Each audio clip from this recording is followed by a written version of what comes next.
Bonjour à tous, alors là je vais vous montrer comment mettre à jour et flasher les Revolt, les cartes de vol, les FC Revolt, donc ces cartes de vol de Race Flight avec RF1 qui est sorti récemment en bêta, ouvert à tous. Donc je vais vous montrer comment on flash, comment on soude aussi un peu cette carte de vol. Première chose à faire, c'est d'aller sur le lien que je vais vous donner qui s'appelle raceflight.net RF1 bêta. Et là-dedans, il faut télécharger le install guide par Destro. Donc une fois que vous avez téléchargé ce PDF, eh bien, vous le lisez complètement, hein, c'est fait pour ça. Les cartes de vol, il y en a deux actuellement sur de Raceflight. Il y a la Revolt V1 qui est plus en stock, donc je vais plutôt vous montrer comment on fait sur la Revolt V2 qui va arriver bientôt. C'est aussi celle qui est installée sur cette machine. Donc vu du dessus, il faut bien faire attention, hein, le fil de masse par exemple du moteur 1 est à gauche et le fil de signal est à droite. Ça veut dire que en fait, c'est pas symétrique, il faut vraiment faire attention. Je me suis fait avoir, j'ai dû remonter ma machine bêtement à cause de ça. Ensuite, ici, on va mettre, donc sur la vue du dessus, on va mettre le XSR ou X4R sur un récepteur FR Sky. Et regardez, donc on met donc la masse, le 5 volts et le signal. Sauf qu'en fait, il faut faire un petit jumper. Un jumper, c'est en fait une soudure entre deux pistes. Il y a apparemment sur le pad TX1 qu'on voit ici, ça se voit pas très bien, mais ici là il y a marqué TX1 et INV. Bien, en fait il faut souder un peu d'étain entre les deux bornes pour activer l'entrée TX1, sinon elle n'est pas active. Donc ça c'est important à souder, c'est un jumper, enfin un petit pont de soudure. Et derrière, il y a aussi le VCC, c'est-à-dire l'alimentation du récepteur. Est-ce qu'on l'alimente en 3 volts ou 5 volts? Vous avez le choix. Donc pour un récepteur FR Sky, c'est 5 volts. Et donc il faut souder un pont entre VCC et 5 volts. Comme ça, le courant, ça sera 5 volts et pas 3. Ça, c'est les petites choses à savoir sur la mise en route et la soudure. Bah tiens, c'est un peu plus expliqué ici. Voilà, ils expliquent plus précisément sur cette partie-là. Le pad. Bridger, c'est en fait faire un pont entre les deux pads. Donc c'est entre INV et TX1, vous activez le TX1 et là vous soudez donc sur le récepteur masse, 5 volts et signal en fait, signal du S-Bus. Donc le S-Bus se le met sur le TX1. Voilà pour les petites choses à savoir sur comment souder les différents éléments à la carte de vol. Et maintenant on va s'intéresser à comment la flasher. Alors première chose à faire, si jamais elle est neuve et qu'elle a jamais, on lui a jamais mis dedans le firmware RF1, il faut en fait le flasher avec le GUI qu'on peut trouver sur les applications Chrome. Donc vous lancez Chrome, vous allez chercher dans Web Store avec le mot-clé Raceflight et vous l'installez. Donc moi je l'ai déjà installé, on peut le voir à cet endroit là dans l'application. Elle est ici, donc vous la lancez. Une fois que c'est lancé, donc vous lancez Raceflight et vous connectez au PC. Vous allez voir qu'il est, moi il est détecté en COM25, on peut se connecter, on peut voir que la machine réagit. Et donc là en fait on n'est pas en RF1. Pour le pouvoir utiliser avec la dernière version actuelle de RF1, il va falloir le flasher. Et pour ça on va utiliser une fonction qui est super pratique sur les cartes de les Revolt, c'est qu'on peut passer la carte de vol en DFU. D'habitude on est obligé de venir toucher les bouts de pad ou ponter les bouts de pad sur une carte de vol pour l'activer et lui flasher un firmware. Là on appuie sur ce bouton. Vous voyez, on entend le son du PC qui s'est débranché. Moi ce que je fais c'est que je clique sur DFU. Il y a le petit bruit qui s'est lancé. Derrière, il n'y a plus qu'à fermer l'application, relancer l'application.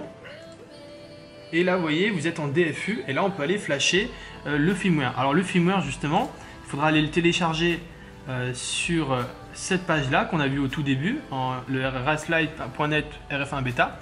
Et on va chercher, du coup, le dernier firmware qui est ici. C'est actuellement le 195.bin. Et bon, bah, je l'ai déjà sur le PC. Donc je vais le sélectionner, donc je vais sur firmware flasher, je vais sur charger en local le firmware, donc il est là, Revolt 195, ouvrir, flasher, et ça se fait tout seul. Alors vous allez voir que c'est super long, donc il va falloir accélérer dans la vidéo puisque les firmwares sont maintenant beaucoup plus gros, mais du coup maintenant le mode DFU il est super simple à mettre en route, il n'y a plus besoin de ponter avec un câble électrique ou un jumper, donc l'activation de la carte de vol en DFU, ça se fait tout seul. Donc là on se retrouve après le flash. Donc à la fin du flash, on a pu entendre le PC rebooter. Et regardez en haut, maintenant sur le GUI de Chrome, il y a marqué que le firmware était une REST-Flight 1. Et en fait, vous allez voir, on ne peut pas se connecter grâce à l'application. Donc on est obligé de fermer cette application et d'aller chercher dans son explorateur le GUI qu'on a téléchargé, toujours à la même adresse. C'est-à-dire, moi, c'était un Windows client. Donc j'ai téléchargé le GUI Windows client. Une fois qu'il est téléchargé, vous l'installez, etc. Ça, je pense que j'ai pas besoin de vous le montrer comment ça se passe, hein, ça s'installe facilement. Et donc pour l'installer, en fait, il s'installe pas vraiment, c'est que il est décompressé sur le bureau et je lance l'application RF Configurator. J'accepte de l'exécuter. C'est un peu long à lancer, sauf que ça se fait tout seul. Donc là, vous avez vu, il s'est ouvert et il s'est directement lancé sur la page d'accueil du Wizard. Sauf que si je débranche le drone, en fait, vous arrivez sur cette page-là. Donc là, il attend que vous connectez un drone. Alors, juste pour savoir, ici sur Tutorial, donc vous pouvez aller à l'adresse que je vous ai indiqué au début. C'est un raccourci pour récupérer le dernier firmware, le dernier client, etc. Donc n'oubliez pas qu'il est là. Et regardez, quand on branche un PC sous REST-Flight 1, il le reconnaît automatiquement et il se connecte instantanément dessus. Et voilà, donc là on est sur REST-Flight 1 avec tous les différents réglages qu'on peut faire. Ça c'est la black box, etc. Donc je vous expliquerai tout ça sur une autre vidéo. Là je vous montre juste la partie. Donc aujourd'hui je vais juste vous montrer la partie flashage. Et d'ailleurs je vais vous montrer comment installer Betaflight sur Revolt. Regardez, on va sur Update Firmware. Donc là actuellement elle est en RF1, RF1. On va la passer en DFU, comme tout à l'heure sur le soft pour la passer en DFU. Voilà, là je ferme l'application. Je lance Betaflight. Elle est reconnue en DFU, vous voyez, tout en haut, c'est reconnu en DFU. Je vais sur Firmware Flasher. J'ai choisi Revolt, donc il ne faut pas se tromper, hein. Ensuite, on prend la dernière version stable de Revolt. On va charger le firmware en ligne, donc ça se fait automatiquement. On flash et c'est parti. Même chose, c'est toujours assez long à installer.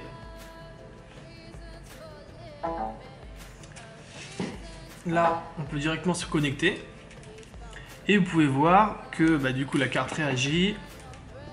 On va aller regarder dans le CLI en quelle version de Betaflight on est. Donc là, on fait dump. Je remonte tout en haut du dump. Et on peut voir que je suis en Betaflight 3.6. Voilà, donc une fois qu'elle est en Betaflight, on peut du coup lancer le BLI configurator. Ça fonctionne. Donc là, il faut brancher une LiPo et vous pouvez flasher vos ESC grâce à BLI configurator. Mais voilà, donc pour résumer, c'est super simple donc de passer en Betaflight. Et là, une fois que je suis en Betaflight, maintenant, si je veux passer par exemple en REST-Flight de nouveau, on va faire ça en 2 temps 3 mouvements. Je lance REST-Flight, je me connecte. Vous pourrez voir que vous ne pouvez pas vraiment éditer la carte de vol puisque dessus il y a Betaflight. Par contre, on le passe en DFU.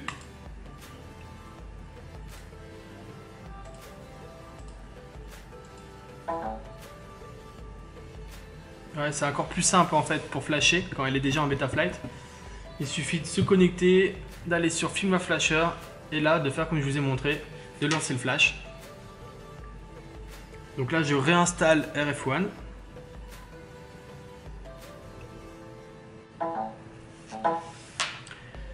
Et comme tout à l'heure, je ferme l'application Chrome.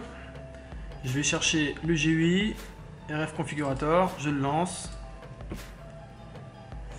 Et voilà, on est sur REST-Flight 1. Vous avez vu que faire le pont entre Betaflight, l'application Chrome de REST-Flight avec les anciennes versions et le REST-Flight configurateur avec RF1, ça se fait super facilement aujourd'hui. Et c'est plus du tout une prise de tête pour flasher. Il n'y a même pas besoin de faire une opération sur la carte de vol. Donc maintenant, dans une prochaine vidéo, je vais vous montrer comment faire le Wizard. Et il est en 6 étapes, c'est super intuitif. Ça me rappelle l'époque de OpenPilot où en fait ça se faisait à peu près de la même façon, sauf qu'on galérait plus que ça à l'époque. Voilà, donc prochaine vidéo, le Wizard et ensuite les PID, etc. Ciao ciao!